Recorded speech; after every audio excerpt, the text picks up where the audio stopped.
Laurie Santos, let's start with the basics. What exactly is happiness? We could take a very long time answering that, Katie. But I mean, the social scientist definition is, the social scientists tend to define it in ways that they can actually study it, right?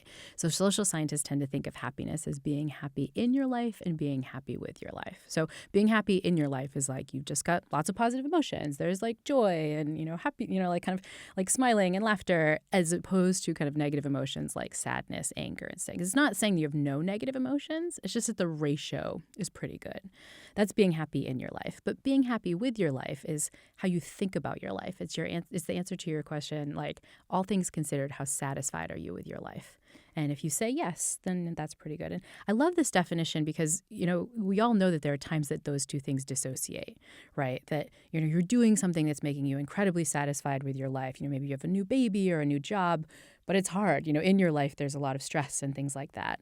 And I think we've all met people, you especially being, with the rich and famous folks where, Wait a second, Laurie. No, in their life, like, you're flying first class and great food, but with your life, there's a real sense of emptiness and a lack of meaning. And so most of the things we try to talk about in the podcast are trying to maximize both of those. Got it. And I wonder if all this talk about happiness, Laurie, this almost obsession with happiness, is actually making us unhappy.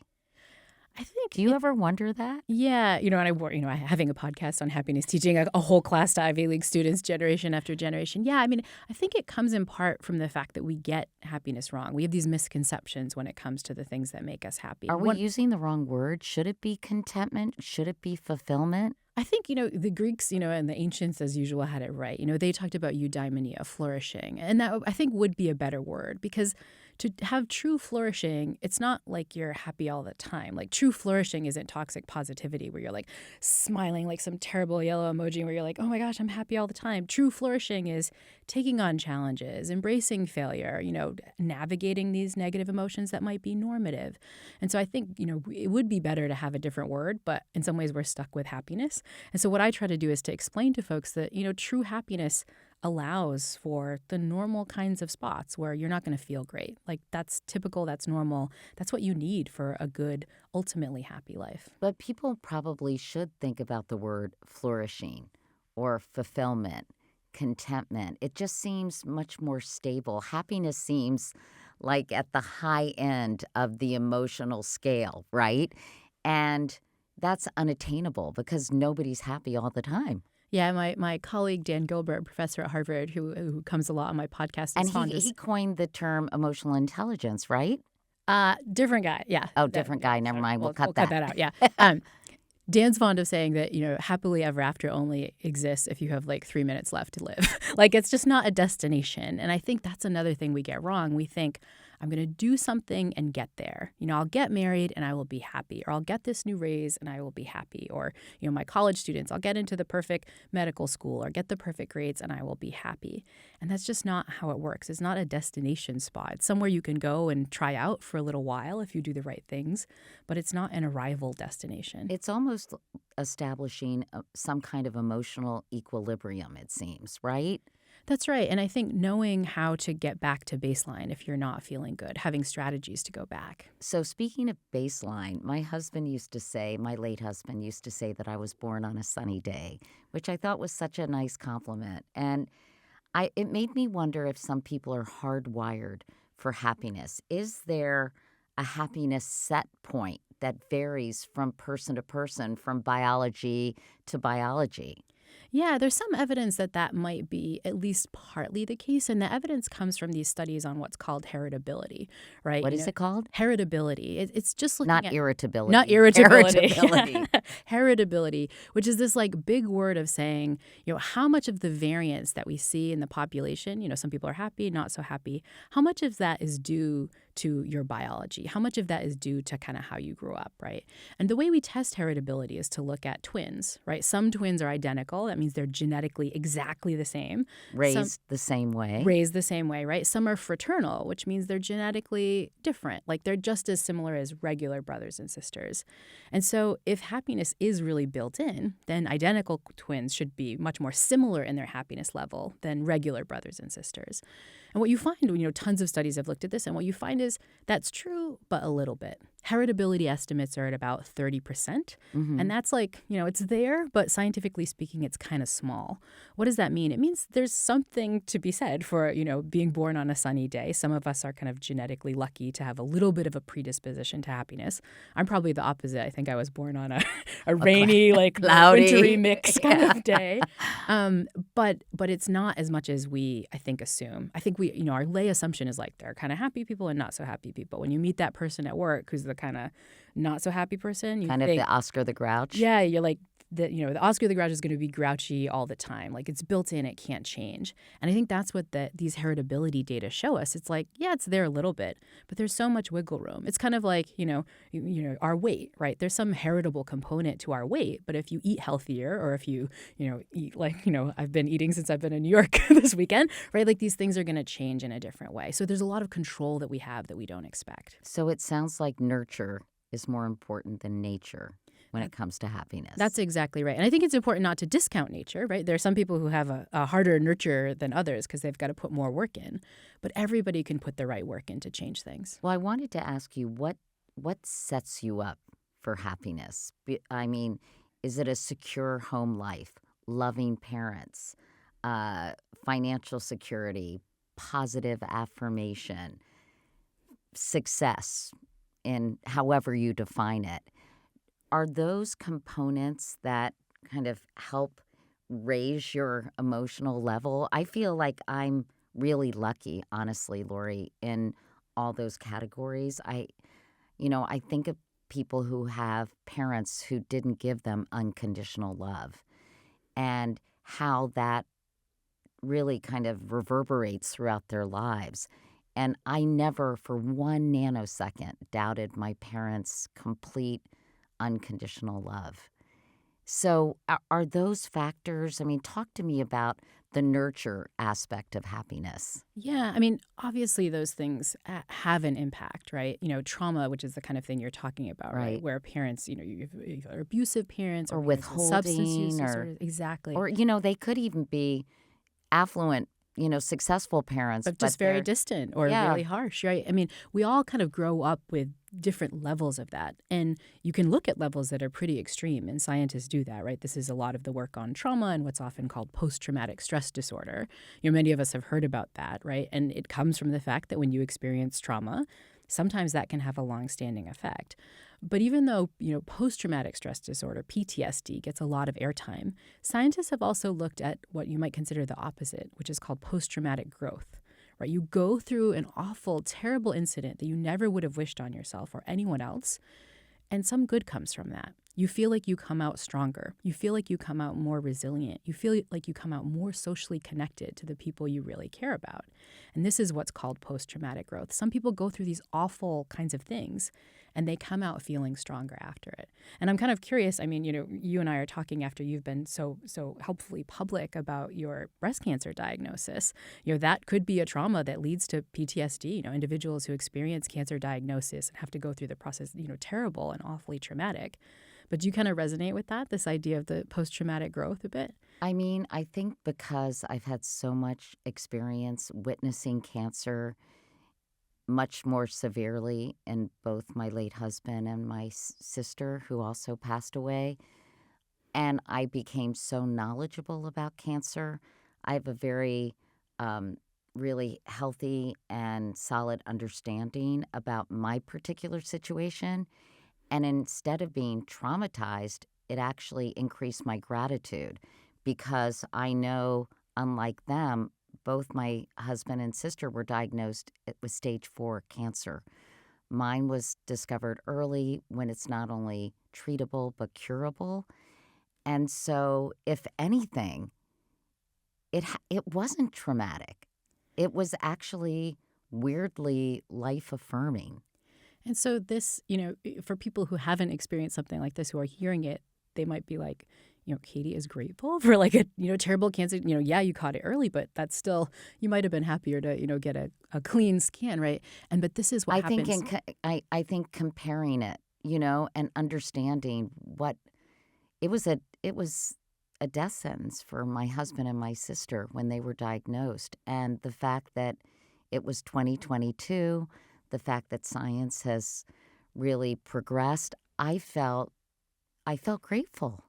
And so this is what we hear a lot, both with kind of diagnoses like yours, but even cases where individuals find out they have a terminal situation or things that you couldn't even imagine. There are accounts of parents who've lost young children who obviously, the most traumatic thing any parent could imagine, who won't say obviously they're not happy about it. They wouldn't wish it again, but they'll say en masse, more good things came of it than I expected.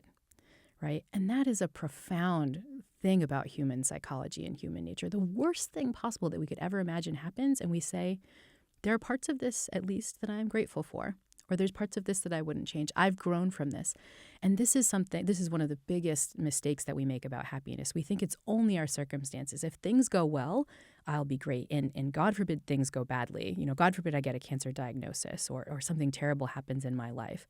But in practice, when these things actually happen to people, we're much more resilient, and we often take much more meaning and purpose from those events than we often expect. And I think my resilience, you mentioned going public, just as I tried to spread awareness and educate people about colon cancer prevention and encourage them to get colonoscopies and got one on television myself, I knew that by being a public figure and I knew that by being a public figure and talking about it, I had the potential to actually save lives. And so for me, translating it into, I don't mean to sound cheesy, but some form of service, um, it actually is very grounding and satisfying and fulfilling for me. And that's what I think sometimes we get wrong about happiness. All this focus on quote unquote self-care, which I think to a certain extent we need to focus and take care of ourselves and the oxygen mask and all that jazz. On the other hand, it seems like we have become so self-focused that we're missing the point about serving others, being kind to others. Those things are proven to increase your happiness, right, Laurie? Yeah, I mean, one of the biggest cross-cultural universals in happiness science right now is that doing nice things for other people makes you happier. If you look at people who are controlled for the level of income they have, people who donate more of their money to charity are happier. People who just tend to just be more self-focused are less happy than the people who are out there doing stuff for other people. And even if you force people to do nice stuff for others, they wind up feeling happier. One of my favorite studies is by the University of British Columbia psychologist Elizabeth Dunn. And she does this lovely study where she walks up to people on the street, says, "Hey, do you want to be in a study?" They say, "Great. Yeah, here's $20. And the key is that she tells people how to spend that $20. You either have to spend the $20, doing something nice for yourself, treat yourself, self-care, or spend it on someone else.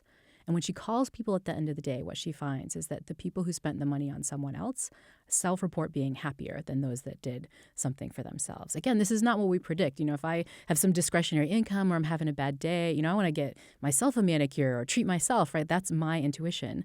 But I'd be better off if I gifted a coworker a manicure or, just donated that money to charity. And again, we don't think this. We have these wrong intuitions, but what we get true joy and meaning from is doing for others, not doing for ourselves. And do you think this whole emphasis on self-care and wellness and has had the adverse effect in some ways? Have you looked at that? Yeah, definitely. Because it's a relatively new phenomenon, isn't it? I mean, I feel like sort of the self-care wellness industry has really blossomed in just the last 5 years. Yeah, I think it's problematic in two ways. Again, one is this focus on the self, right? Me, when, again, all the data suggests that doing for others would be better. I think another problem is it kind of reflects this notion that we have that, our circumstances matter for happiness, right? If I could just, have it be, bubble baths and rainbows and first-class flights, then my life would be great. And it's really missing out on the things that can actually matter for our happiness. We're, in some ways, even just a simple act of spending our money, we're doing it wrong, spending on things that we think are going to make us feel good, think are going to bring us joy, and they might not bring us the joy we think. I'm curious what you think about Arthur Brooks's work on happiness, because he is sort of in your area, not as, I think, as established for as long, but he wrote a book, obviously, about it. And I interviewed for him for this book. And, we're in New York City, the epicenter of type A strivers, right? And I think if there's one thing that has hurt my happiness quotient, if you will, is always striving. Because once you get something, it's like, okay, what am I going to do next? Where am I going to go? How am I going to achieve something more? Talk about how these type A kind of super driven people, because I'm transitioning to your Yale class Yeah. where you had them in droves, how that impacts your happiness. Yeah, these individuals are my bread and butter because I work with them, hundreds of them all the time. Yeah, I mean, it's sometimes funny to people when they hear I teach this class on happiness to Yale students because the layperson's assumption is like Yale students have it made. They're 19, many of them are wealthy or at least well connected, right? They're going to this school even if they're not well connected now, they're going to leave, their whole life is ahead of them. They have all these opportunities. Yet, 1/4 of them decided to take a class on happiness, right? I mean, it's the most popular. I know you're on sabbatical now, but it was hugely popular. What year did you start teaching it? First in 2018, and it became the largest class ever in Yale's history. Again, 1/4 of the students enrolled, right?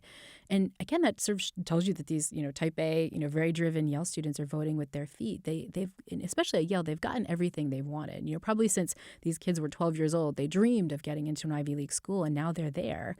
And it's still not doing what they expected. Which only proves like all these things that we talked about are not necessarily the key. When I talked about good parenting and, getting into your number one school and being at the top of your class and having extracurriculars out the wazoo, what's missing for them? Yeah, I mean, it's often the things that they are having an opportunity cost on because they're so driven at their academics. It's simple things like sleep and taking care of their physical health.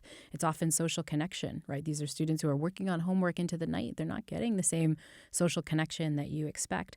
And honestly, it's just having this kind of mistaken idea that more is going to be good, right? It's not stopping to kind of, smell the roses and reflect on the accomplishments you've gotten. Because they're thinking about what grades they're going to make and how are they going to get into a good law school and how are they going to get that job at Goldman Sachs or, all those things that I would imagine detract from just being present and enjoying the moment. Exactly. There's work on what's known as journey mindset, right? Which is this idea that you're not kind of going for the next thing. You're not looking at what you're arriving towards. The goal is not then. It's not law school or Goldman Sachs or even getting into Yale. It's kind of what you're going to learn and get along the way. It's really being present across that. And I think that we've raised, honestly, not just my Yale students, but a generation of young people that have dropped the journey mindset, right? They are careerist from as early as we can detect. And that means that they're just going to jump to the next accolade after accolade. I know. I read that you've said that college students really don't even know why they're there except for to stack up, great grades and accolades that will help them down the road. It seems to me how can we change the whole mindset for college students? How can we tamp down this tremendous pressure that's really detracting from being a happy whole person? Yeah, well, I mean, I think it's kind of on institutions like the one I work at, to think about this really critically. I talk whenever I get the opportunity to talk to administrators or presidents of universities, I often say, are we not worried about kind of what we're doing with our ever shrinking criteria for who kind of get in, or our ever shrinking kind of numbers of students who get in? They brag about that, actually. And they're kind of lying because in practice, if you really look at the stats, what you'll find is that, of the students that get into Yale, there were probably at least 7 times as many who by any metric, SATs, whatever, could have gotten in. Right. I always told my girls, it's a crapshoot. It has nothing to do with you. It's a numbers game. Don't take it personally. But this is why I think colleges should just, call a spade and say, imagine if Yale and Harvard and Stanford and all the big schools got together like a nuclear de-escalation and we all said, you know what? Here are the minimum standards you need to be a good Yale student. But, if you take if your SATs are better, if you take more classes, you do more extracurriculars, we don't care. Like once you meet this minimum standard, you go into a lottery and you might get in or you might not. I think this would be, first of all, I think it would be accurate, right? We know that that's kind of the case anyway. But I think it would also allow students to see that, like, you don't have to keep hustling, right? That you can kind of stop. And I think the hustle starts earlier and earlier. I will, run into parents who find out that I'm a Yale professor and they're like, oh my gosh, my daughter really likes Yale. It's like, oh, she's a senior. Like, no, she's in fifth grade, but, she's already thinking about it. It's like, wow. Well, especially I think here in New York where it's particularly intense. And I also always tell kids, Frank Bruni wrote a great book, by the way, called Where You Go Isn't Who You'll Be. I highly recommend it for all students and for their parents because it really points out that some of the most successful people did not go to these fancy schmancy expensive schools. And in fact, most CEOs went to state schools. So take that, Yale, even though my daughter went there. I know you're but I mean, even I think, what you said is correct, which is like, I think parents really have a role to kind of scale this back. And I think, it can sometimes be really tough for parents because they obviously want what's best for their kids. If there's a kind of accolade out there that your child doesn't have, it's so easy to kind of want them to strive for it. But I think working with your kids to kind of back them up, talk to them about what they're learning along the journey, make it clear that you're going to love them no matter what. And don't push them just because you want that Yale sticker on the back of your car. You can buy one even if your kid doesn't go to Yale. Dirty secret. So I'm curious I'm curious what you heard from your students. So we'll talk about your sabbatical in a second, but you talked to so many of these kids. I mean, you had a whole case study every semester. What did they talk about and why were they taking your class?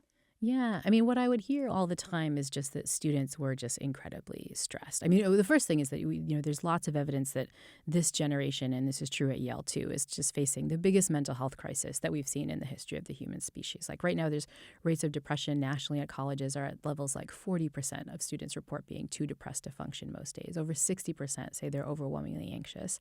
More than 1 in 10 has seriously considered suicide. So if you're looking at a group of 10 college students, one of them might be contemplating taking their own life, right? Like that's really how bad the mental health situation has gotten on campus. But that doesn't even tell you what you're just seeing in the low grade kind of stress and disappointment these students are facing. I'll run into a student in the courtyard and be like, hey, how's it going? And they'd be like, oh, if I could only get to midterms, or if I could only fast forward to the summer to get out of this. And I would have kind of two reactions to that of like, oh, like college is so precious and so short. Like, how can you be fast forwarding this? But then my other reaction, which I kind of had to listen to, was like, I kind of agreed. I was like, oh yeah, if we could only get to midterms. So I was like realizing like, wow, these are misconceptions that I was having too. Even though it was so acute in my students, the kind of overwhelm and stress they were facing, I kind of saw it in myself too. I worried that we weren't kind of being good mentors for them to help them out of this. I guess maybe because I'm a big fan of self-flagellation, but I do wonder if people of my generation, parents, fucked up. Well, because, they did the best they could. yeah, blah, blah. Yeah. But I do know that, my friend Laurie Gottlieb wrote that Atlantic cover story many years ago. Well, wasn't that I think in 2014. And I wonder if my generation's style of parenting has contributed to this because, the everybody gets a trophy. You have to fix things for your kids. You can't have them suffer because it's too painful for you. You can't have them be disappointed. And are the chickens coming home to roost? I think so. Although I think, parents take a lot of blame. And, you mentioned self-flagellation. I don't want every parent listening to self-flagellate because I think there's also lots of evidence that, society and a lot of these structures changed, right? The last 20 years were also the time when the news was talking a lot about stranger danger, right? There are these predators that are out there, hurting kids. And there are real predators that we need to take into account. But I think that drove a kind of society of anxiety where, you wouldn't be seen as a good parent unless you were trying to protect your children. Again, I think institutions like mine, focused on meritocracy in a way that's great. Anyone can get into Yale, but now anyone can get into Yale. Why aren't you giving your child the resources they need to do that? And I think that focus on higher education and these next steps made it so that failure seemed scary, right? Everything felt like it was, the test that was going to make or break your child. earlier and earlier. And I think parents responded to these societal changes in reasonable ways. But I think that did mean that the kids today are growing up with different kinds of norms when it comes to failures, different kinds of norms when it comes to parental involvement, different kinds of norms when it comes to what they're expected to know just at different ages.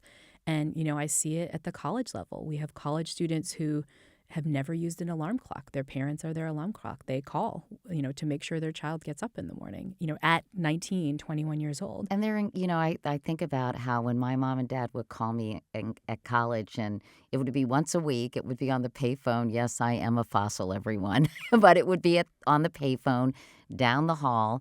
I had to be independent, make mistakes, screw up, sleep through class, whatever, and pay the price for that. And I think I'm much healthier as a result. These parents, and sorry, I'm not being critical because I probably do it too, but are constantly texting their kids at a time where they're supposed to be giving them wings. And I think the technology makes that temptation so easy, right? I wasn't on the payphone. I had a attached to the wall in my room phone. But that's just really different than what the students have today. I had this funny story with one of my students who I'm head of college, so that my acronym is HAWK. So a student would be like, Hawk Santos, what's this number on the wall of my room? And I was like, what are you talking about? And I looked at it. I'm like, oh, that's a phone number. Like your room used to have a landline. You used to have a phone in it. And they're like, we each had one, each of the roommates. How do they know how many students? And I was like, no, there was one and you shared it. They're like, we shared it? Like, how did, what if somebody called for someone else? And I was like, well, you would have to talk to that person, But just that funny conversation made me realize how different it is. They can't get away. If I didn't want my mom to call or I didn't want to talk to someone, I could take a walk.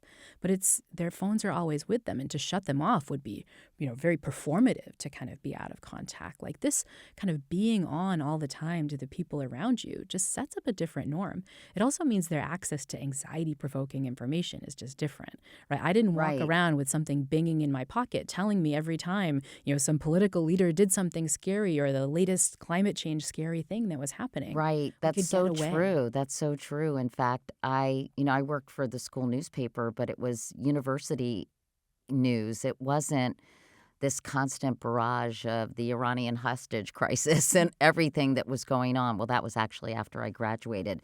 But you're right, just being inundated with so much scary mass shootings, for example, college shootings. I mean, it's very, very anxiety provoking. So I can understand why people are just freaked out.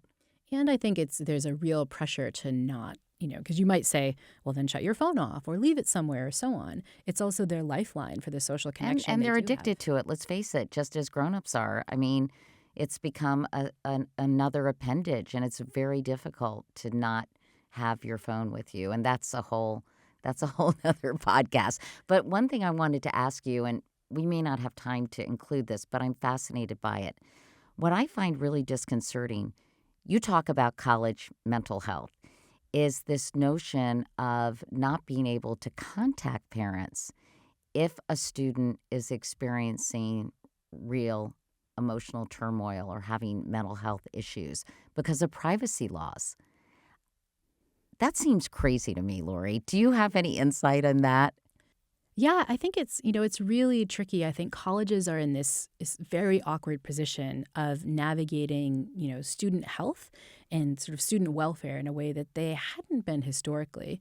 You take, for example, students who transition in college and might have parents who aren't supportive of this. What's the college's role in terms of talking to a parent or not? So I think there's a lot of complicated in loco parentis that universities are facing. And universities weren't set up for this. In the mental health domain, for example, pretty much every university in the country that I know of is struggling to get more mental health professionals on campus because students really need folks who can treat things like depression, anxiety, suicidality.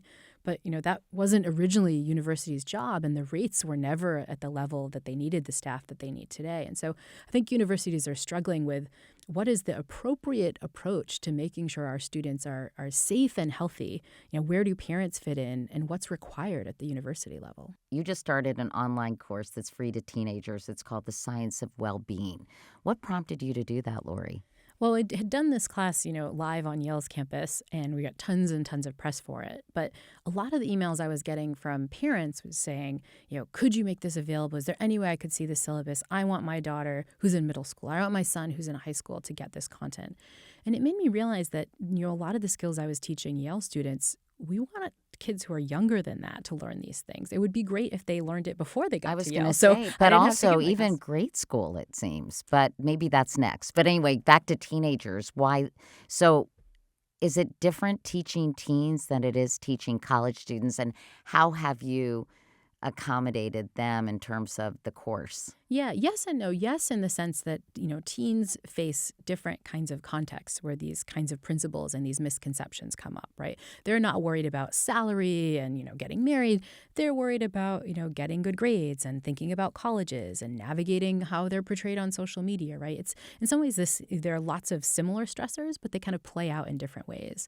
And so the new class really uses the same kind of science concepts. Those things are the same, but we're kind of talking about them in a context that teens can really relate to them. So if we're talking about your circumstances don't matter, we're not using examples of like getting promotions at work. We're using examples of like, the grade that you got on your homework last Thursday. We're sort of talking about the kinds of things that are on teens' minds. And sort of overall, just while we're on the subject, obviously, if anyone's listening to this who's a teenager or who has a teenager who's a mom or dad or a parent, are there some basic skills that you're really trying to give both the kids in college and also teenagers? Do you say to them, don't look at your phone so much, or don't pay attention to social media and all these things that seem like an uphill battle? I think the way we try to frame it is first just talk about some of these misconceptions we have, right? Because I think we often don't realize what we're doing wrong. And we share the science. I think one of the great things that I've seen with the Yale students and so far with the teens who've taken the class is they want an evidence-based approach. They don't want to hear a bunch of platitudes about what they should do. They like, what does the science say? So that's great. But then we just walk through just really simple behavior, thought pattern changes that you can engage with when a stressor comes up. So if you're feeling stressed, what are good behaviors? Maybe spending more time on TikTok, not as good, the evidence suggests. But if you can move your body a little bit more, if you can contact a friend, if you can get some sleep, take a walk, or even, think about what you could do for someone else, getting back to this idea of being other-oriented. These, behaviors that you could use in the moment to fix this. We also spend a lot of time on changing your thought patterns. I think we are our thoughts, like, they just pop up and that's reality. But there's so much evidence to say, no, that's just the voice in our head. And there are simple techniques we can use to change our thought patterns. A big one for teenagers is trying to sort of shut off that self-critic in your head. That Yeah, well, I think it's not for teenagers. I know. I mean, I do negative self-talk all the time. And some of my friends here at Katie Couric Media say, you are what you say. And that actually is scientifically proven, right? Totally. I mean, there's so much evidence that what you're saying to yourself is affecting how you perform. For example, if you're really self-critical, it's very easy to procrastinate because you're screaming at yourself. You kind of set up this fear in your own mind. There's also lots of evidence that what you say to yourself can affect your physiology, right? Just like if someone was screaming at you from outside, if one of your staff members got really mad and producers were yelling at you, that would cause certain things in your body, your like fight a or lot flight. of cortisol. Yeah, fight or flight system and so on. But when we talk that way in our head, we're having the same effect on our body that we don't realize. And so should we all be Stuart Smalley? it's not Stuart Smalley. The best advice is to talk to yourself like you would a friend. You're not some positive affirmation Stuart Smiley. You're talking like you would to your best friend. If your best friend was really screwing up, you wouldn't be like, oh, it's fine. It's great. You're wonderful. Everybody loves you. You'd be like, we need to deal with this. Like, what's going on? Like, I love you and I really care about you. And you wouldn't be like, you suck. Like, why are you wouldn't scream at your best friend and berate him or her. But you would, call a spade and say, hey, we gotta deal with this. This isn't going well. And you would be curious. You'd be like, what's going on? Like, why are you doing this? Like, how can we fix this? You'd be gentle. You'd be proactive. You'd be problem solving oriented. But you wouldn't scream. You wouldn't be mean. And that's the kind of voice we're trying to kind of cultivate. I think sometimes when people talk about self-compassion, I mean, none of these things have great branding. I wasn't responsible, so it sounds very hippy-dippy as I tell my students. They don't have great branding, but the evidence suggests that these practices really work. I mean, I talk about having a payphone at the end of my hall. I mean, everyone, I'm 66, so take all of this with a grain of salt. I'm like one of those people like, I used to walk a mile to school in the snow. But I didn't have social media. I wasn't comparing myself. Maybe I was with like magazines like Glamour. And I had an eating disorder. So, I mean, I had some issues, obviously, that predated social media. But it does seem like it's kind of the devil. Do, Yeah. do you think so, Lori? I mean, it's been responsible for so many good things, and I always remind myself of that. Like moms demand action could have never happened without Facebook and social media. Me Too, for example. Yeah, me Yeah. too. I mean, there are obviously a lot of really great things and having information at the, palm of your hand. But it has unleashed this comparison. What did Emerson say? It was the thief of joy, right? So so what can we do with social media? I mean, is the genie out of the bottle? How are you talking to teens and to ladies like me about kind of monitoring it and moderating it? Yeah, well, in some sense, the genie's out of the bottle, right? We're not ever going to go back to, the way we were, when you and I were in college. Like, we're always going to have probably these devices in our pockets that have the temptation of comparison, that have these technologies available. I think what we can do, though, is that we can be a little bit more mindful about how these things are making us feel.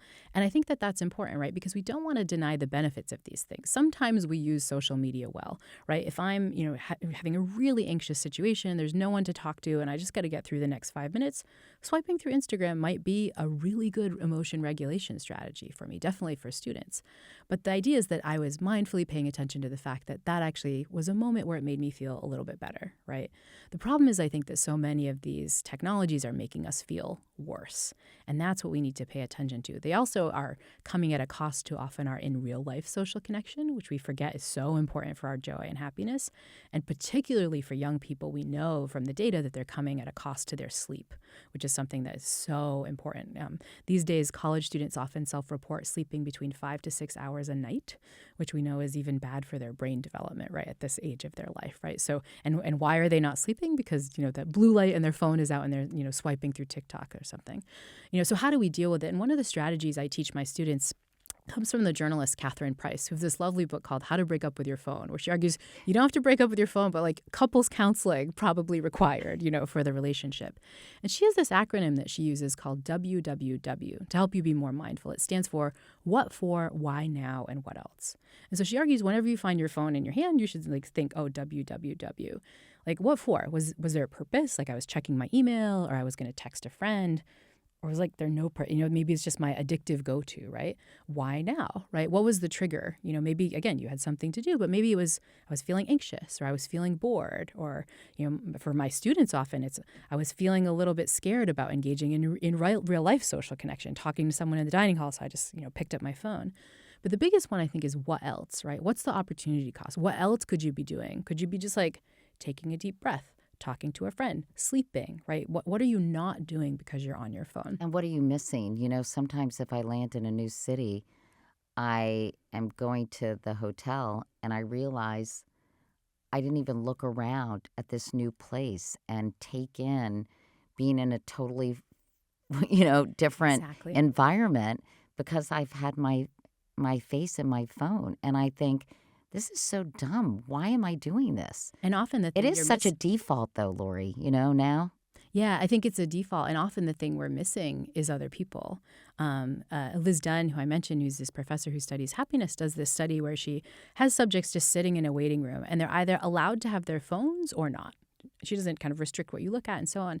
And what she finds is that when phones are just merely present, even if people are not using them, you see smiling significantly decrease between the strangers in there, right? That's right. I just Because it's distracting. Its very presence is distracting. It also prevents you to engage in deep thinking because it's interrupting you all the time. So if you have a task like writing a paper or reading a book and your phone's next to you, not only is it distracting you, but it's tempting you to pick it up. That's interrupting the process of deep thinking that takes like 30 minutes to get into, right? And it makes sense, right? Because our brains aren't stupid. Like they know on the other end of this device is so much cool stuff. Imagine, we're having this lovely conversation here and it's very fun. But imagine if to the conversation I brought this big wheelbarrow. And in the wheelbarrow, I had like my photo albums since like 1992 and printouts of everything every politician or, Kardashian has said in the last week. There was like cat videos and porn, just like this huge pile of stuff in the wheelbarrow. And sort of food that you could learn to make, Yes, right? like That's my guilty email, like pleasure. printed out, right?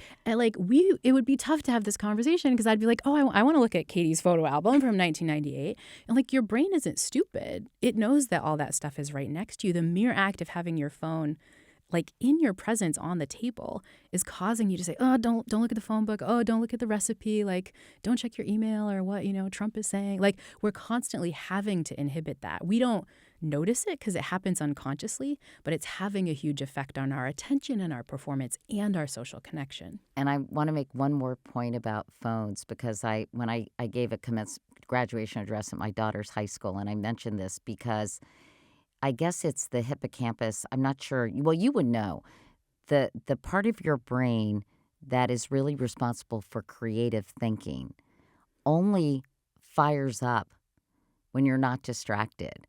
That's why they say you often have your best ideas when you're in the shower, or you're taking a long walk, or you're with nature, or you're just bored and chilling, and you're daydreaming. And this is what researchers call mind wandering, where your mind just kind of goes to these other Is things. it the hippocampus? Did I get that right? I'll or do is it. that I'll say, prefrontal yeah. cortex? I don't even know. It's a part of brain that's often called the default mode network, which is kind of a weird word. It's parts of your brain that are in this big network all over. And their main function seems to be to not do the other stuff, right? There's parts of your brain that you use to remember something or if you're focusing visually on a task. This is a network of brain regions that come on when you're not doing anything. I put you in a big brain scanner. I say, oh, wait for the experimenter to, come and do the regular thing. That's when this region fires. And it's the region that, like, you're kind of just bored. You're thinking about whatever. But so much evidence suggests that that's where the good ideas come from. Like, that's where the breakthrough innovations come from. It comes not from focusing on something, but from mind wandering. Mind wandering because you're kind of bored. And I think one thing that the younger generation is missing is that they're never bored. As soon as there's a nanosecond of boredness, they pull out their phone. And it's not just them. As soon as I walk out of here, I'm not going to look at the sights of New York. I'm probably going to grab my phone and check my email or just look at something else. We don't allow ourselves to kind of just be and not pay attention. And that has a consequence for our creativity. Let's talk about global happiness because now look what you started, Laurie. Now there have been these worldwide surveys about happiness. And what are we learning about those? I think so many interesting things. First, I think we're learning that just having a metric is powerful, right? This is the World Happiness Survey that goes around globally and tries to measure happiness using the sort of standard survey tools that we have. And then they rank countries. These Scandinavian countries always do well. The U.S. these days not doing so well.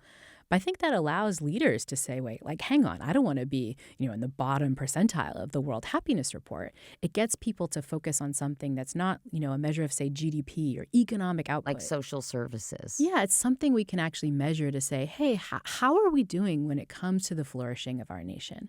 And I think just having that metric is so, so powerful. What we've learned from the metric so far, though, is that there are differences. There are countries that since this survey has been out there have standardly been around the top, places like Denmark, Norway, these Scandinavian countries. And there are otherwise very wealthy countries like the U.S. that have been surprisingly low on the list. Like 16th or something. Yeah, not at the bottom, but not as high as we would expect, given that, the pursuit of happiness is literally in our Declaration of Independence. And I think that can be powerful because we can start to ask questions about okay, what are those nations that are doing well, and what are we missing out on? And have you learned anything? Is it sort of quality of life? Is it providing, parental leave and accessible childcare, things that reduce stressors for people? It's all of those things. I think it's actually having access to the sorts of things that we know mean for a good life. I mean, really simple things like places to walk around. We know exercise is so important for happiness. The ability to have social connection because you're not at work. You look at a place like Denmark where if you stay after hours at work, that's kind of looked down upon. They actually have CEOs who will, write employees up because you were at your desk too long. Seriously? They'll say, you should, what's going on with you that you can't finish your work in the appropriate amount of time. And then, many of them are engaged. Many of them outside of work are engaged in all these social connection activities. It's kind of culturally part of the ether. And so I think what these countries do well is that they build things into the structure of how they live their lives that make it easier to get things like social connection, presence, exercise, and so on. And what you have is a lot more equality, right? We were talking about how money doesn't matter for happiness, your circumstances don't matter. That's for people who are in the middle, right? That's for people who can put food on their table and have a nest egg and can get the health care they need. If you don't get that, then that does have a huge circumstantial effect on your happiness. And these countries are also doing amazingly well because they have those protections in place. Surprisingly, COVID did not decrease the happiness metric in many of these countries, which says a lot about our resilience. And in fact, I think the pandemic in some ways was a reset for us. I think so. I think there was a little bit of this idea of post-traumatic growth that we talked about before, right? Where, it caused us to socially connect more. It caused us to recognize our own resilience. It's caused us to be grateful. I mean, this is one of the first times I've been back in New York going inside restaurants and eating since the start of the pandemic. And, years ago, I wouldn't be grateful to walk into a bagel place or a deli and get a sandwich and sit down. But now I'm like, this is great. It sort of brought back our gratitude for simple things. I think it also really taught us to reevaluate what we were doing with our lives. I think many people during the pandemic thought a little bit more critically about the hustle culture that they might have been engaged in, about what it was for. We saw that there was a path when we could work at home and spend more time with our families. I think that's what's leading to this so-called great resignation, things like quiet quitting right now. I think people are reevaluating their relationship with work and are maybe considering some kind of patterns that might be healthier. Yeah, I think that's so interesting about young people kind of, simultaneously, they're the strivers, but they're also kind of the anti-hustlers, right? And I think that can be I think it's in part because they were hustling for so long that they've already been experiencing the negative consequences of it. I mean, again, look at my Yale students who are, incredibly depressed, incredibly anxious. I think they're starting to reevaluate in part, because of classes like mine or other resources like this to say, wait a minute, that I was promised that if I did this stuff, I would feel good. Once I got to that carrot, I would be able to stop and eat the carrot and that's it. And they're realizing no, this hustle culture keeps going. The treadmill doesn't end. And so what can I do to, maybe get off that treadmill and get on something else? I think students are starting to realize, I think many people are starting to realize that they're frantically climbing up this ladder that they might not even want to be on in the first place. And they're burning out before they even graduate from college. Yes, I think we're seeing, incredible rates of burnout, in our students, things like overwhelm and so on.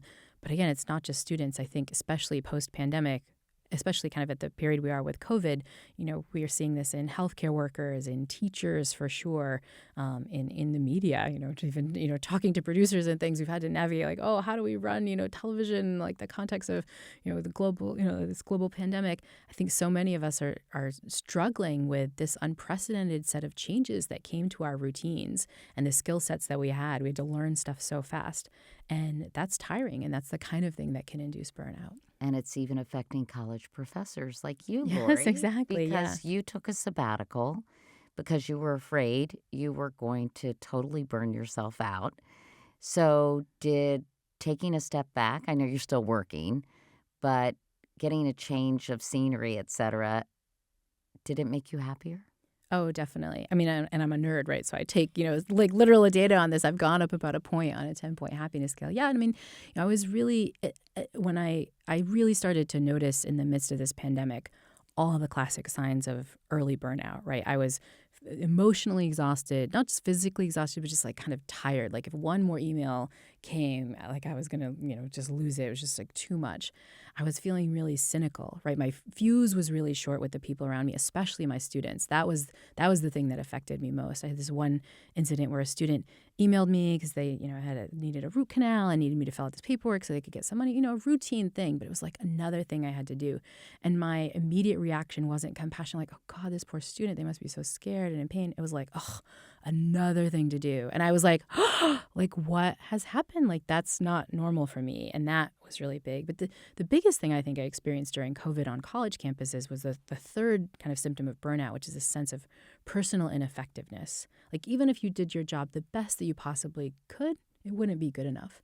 And for college professors, college just kind of sucked during COVID, right? They're taking classes on Zoom. I felt so Students bad couldn't for all do those anything. students. And we were in this position of like, this is the best I can give them. And it just sucked so bad. And so I think those things together, like I was just watching the signs of this, the cynicism and the sense of like, I'm not doing my job well. And I was like, wait, I've read the papers. I know where this leads.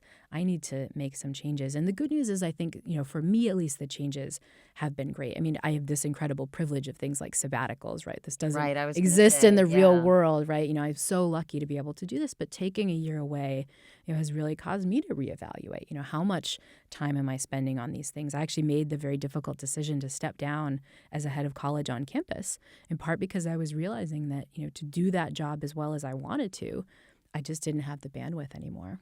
You sound like the Prime Minister of New Zealand. Yes, we're resignation buddies, me and just darn. Like, So, yeah. so have you regained your happiness equilibrium as a result of stepping back? And, will it change when you re-enter the Yale campus? Will you do things differently? Where are you in terms of your sabbatical? Yeah, I'm about halfway done, so I'm like one semester in and one semester more.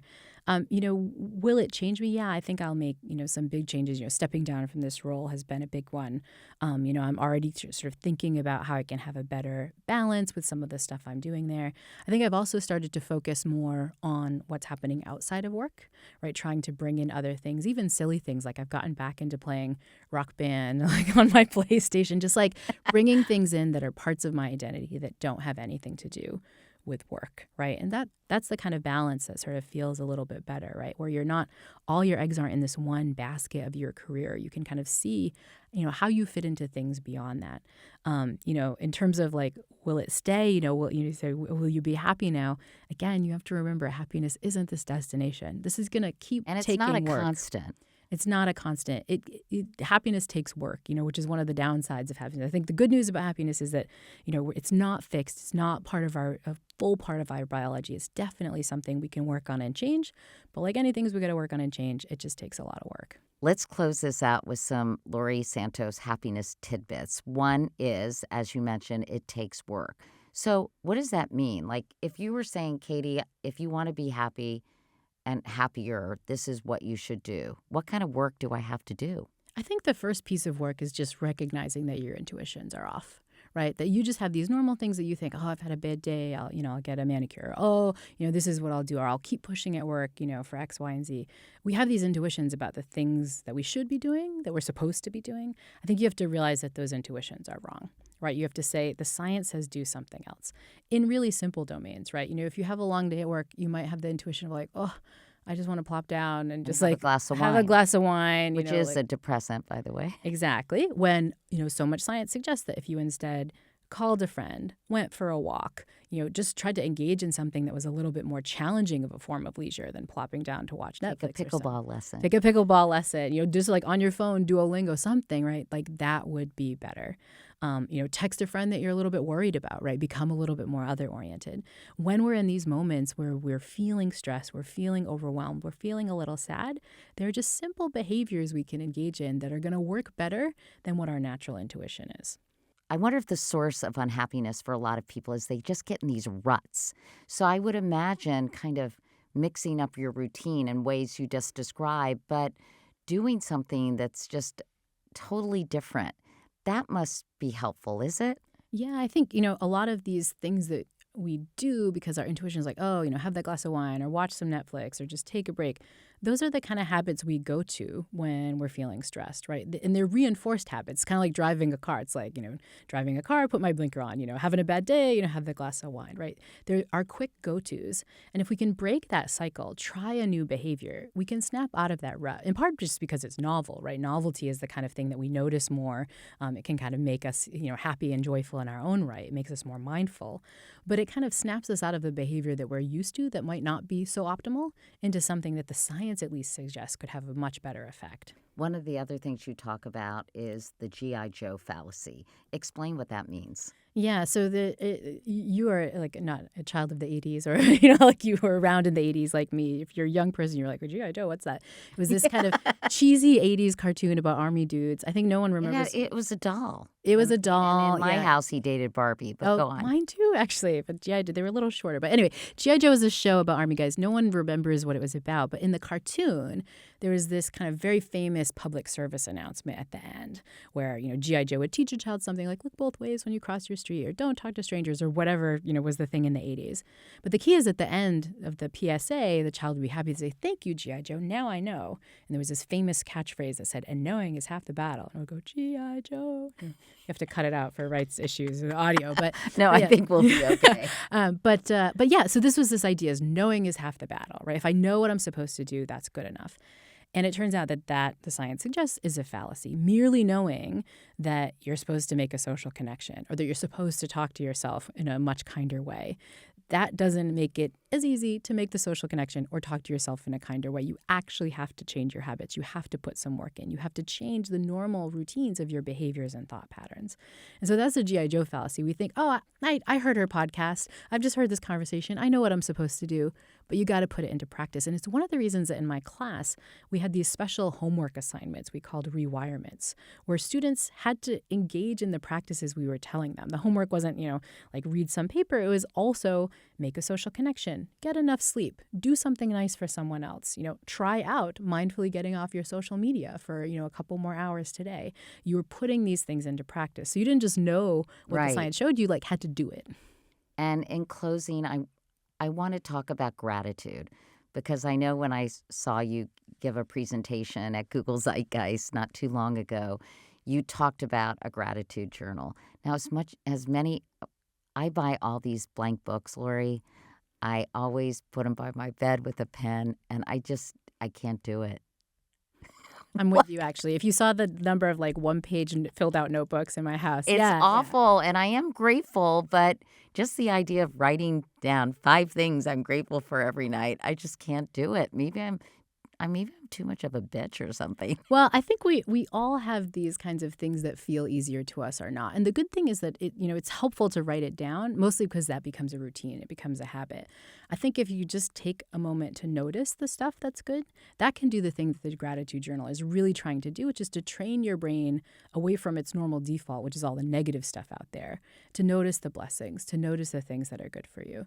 So if writing it down is tricky, pick a time in your day when you'd normally be mind wandering to something else and just commit to doing the grateful things. One of my practices is it's when I'm brushing my teeth in my morning, in the morning and at night, it's what are a few things I'm grateful for then? It's just a couple minutes of your day, but you're kind of training yourself to notice other things. One of my students was talking about how they've been doing this with washing the dishes, at night. It's just a time when your brain could ask, the habit is when I wash the dishes, I just, today went well. You're just kind of counting your blessings as you do it. And is there science to back that up? Oh, definitely. I mean, one of the many studies on this topic shows that the simple act of making sure you make a habit of thinking about or writing down the things you're grateful for, you show significant improvement in your self-reported well-being in as little as 2 weeks. It's such a powerful hack. There's also evidence that if you express gratitude to other people, it not only increases their performance, because other people, like to hear that, you're grateful for them, it also can really seriously increase your happiness. There's this one project called a gratitude visit where you write a letter, a full-on letter, Katie, I'm so grateful for what you did, and you meet with the person and you read it to them. We think it's going to be awkward, kind of my students, when I told about the study, they're oh, this sounds a little emo, we're just college students speak for sort of too emotional. But the data show that the act of doing this not only significantly boosts your well-being, but you get a bump in well-being that I can show on your self-reports is higher that lasts for between 1 to 3 months, which is incredible. Like this half-hour activity that you could do could bump up your well-being. So, again, not huge, but a small bump that I could detect statistically for 1 to 3 months.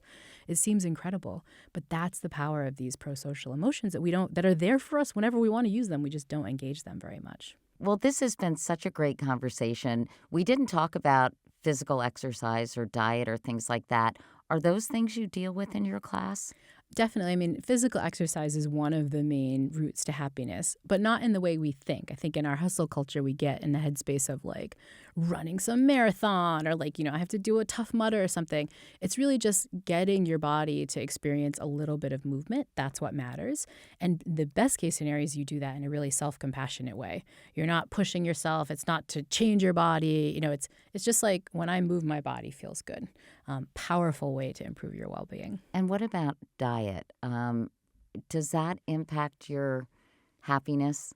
Yeah, I think, we forget that our brains are connected to our bodies, but they really are. And, treating your body with love and kindness, that includes what you eat, can be important for your well-being. I think the problem is that we assume that what we're trying to do is to change our body, to make it, in often cases, skinnier or younger or all these things. Those things don't impact our happiness very well. In fact, oftentimes they're actually making us less happy. In part because it, too, is kind of one of these carrots we're chasing after that we never get to.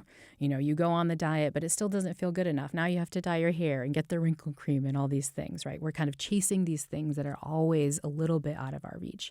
But when we choose to feed ourselves with kindness, with self-compassion, if we ask ourselves again, how would I feed a good friend? If my good friend was here, I wouldn't starve her. I'd try to treat her well. I'd try to treat her healthily, right? When we treat our bodies and eat that way for ourselves, that can really positively impact our happiness, especially when we do it with mindfulness and care. Laurie Santos, this has been so fun. Thank you for spending so much time with me. Thanks so much for having me on. Yay. I just went to the therapist and I owe you whatever, a lot. Thank you, Laurie. Thanks so much.